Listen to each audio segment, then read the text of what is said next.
All right, y'all. Drake just dropped an album. Drake? Drake? Yeah, so yeah, you know what it is? Drake just dropped. Yeah. And I'm gonna say as a fan, I'm a huge fan of Drake, by the way. Not just I know like when he messes up, I'm the first one to say, yo, that's messed up, that's this. But when it comes to albums, I think my boy never disappoints me. There are a few gems here and there that are not of my taste, but I can simply say, hey man, you did great still. You know what I mean? And what I love about this whole album rollout was the fact that Drake didn't have to go on Twitter, become a tweeting warrior with his fingers, or go on Instagram and be like, hey man, I'm not a PDF, or go around to these radio stations that were being biased, that were being bought, of course, and there's proof to that. And him trying to prove that he's a good guy. He didn't have to do that.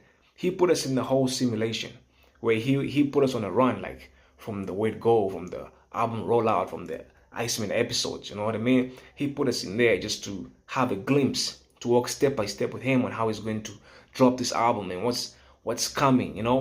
It's a cold war, of course. It's a cold war.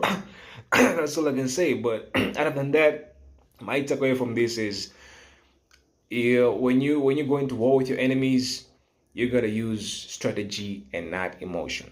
You know what I mean? Drake could have been going off on these people. He could have been there going live every now and then trying to explain himself, but he took his time and he's like, yeah man, I'll let the music speak for itself.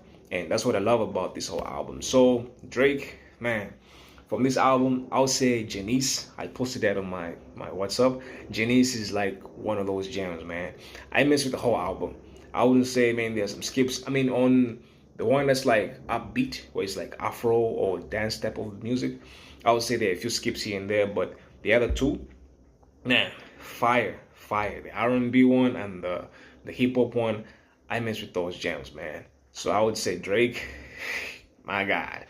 I don't know, I'm a huge fan of Kendrick too, but after the whole Bolton thing and him being bought by is it Lucian Grange? After him being bought by that and all that stuff, I kind of backed off from him because I felt like him and what he's preaching don't tally. He's just not practicing what he's preaching. I thought he was the guy that would be a hero, would be the one that would be more like a mediator between Drake and the 21V. You know what I mean? But he stood out as the guy who was in the forefront, who was trying to eliminate the guy, and sadly it didn't work out. But other than that, man, I'm super excited. I'm gonna keep playing this album for as long as I can, because my Spotify rap is always Drake. You know what I mean? So I'm super excited. That's my take, and let's go, baby.